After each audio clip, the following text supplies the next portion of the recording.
De mémoire de jeunes trentenaires, jamais un concept car n'aura autant enthousiasmé les foules. La Peugeot e-Legend a été reconnue unanimement comme étant la star du mondial de l'auto 2018. Cette réinterprétation moderne de la Peugeot 504 coupé a été présentée pour célébrer les 50 ans de la 504 justement, et on peut dire que Peugeot s'est fait plaisir niveau design. Pour accentuer son côté rétro, l'auto se dote de l'ancien logo Peugeot, qui sera d'ailleurs par la suite devenu le nouveau logo Peugeot. Faut suivre. Autre petit clin d'œil sympa au passé, le nom du véhicule est inscrit sur le capot, à l'image d'une Peugeot 504, comme par hasard. La sellerie s'inscrit aussi dans cet imaginaire doté d'un bleu assez pimpant. Elle rappelle que les autos de l'époque savaient être aussi de beaux cocons bien confortables. On peut aussi noter la lame métallique du pare-choc ou encore les optiques carrées. L'habitacle, il est à la hauteur de la légende. Notez bien sûr mon jeu de mots exceptionnel avec ce côté très aérien et agréable combiné à une technologie de pointe. D'ailleurs, en parlant de technologie, cette e-Legend, elle n'était pas en reste, surtout en 2018, avec une puissance de 462 chevaux en électrique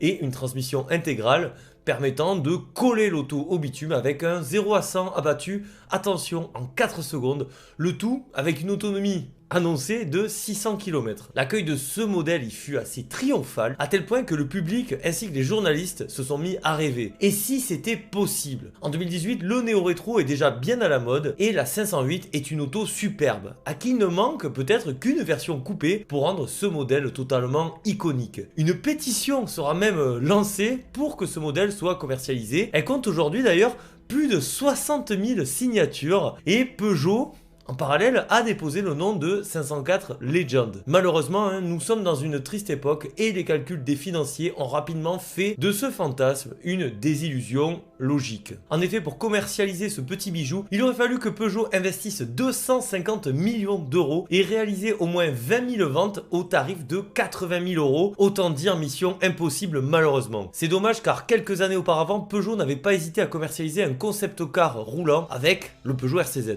En espérant que l'engouement autour de la nouvelle gamme néo-rétro de Renault fasse changer Peugeot d'idée, sait-on jamais.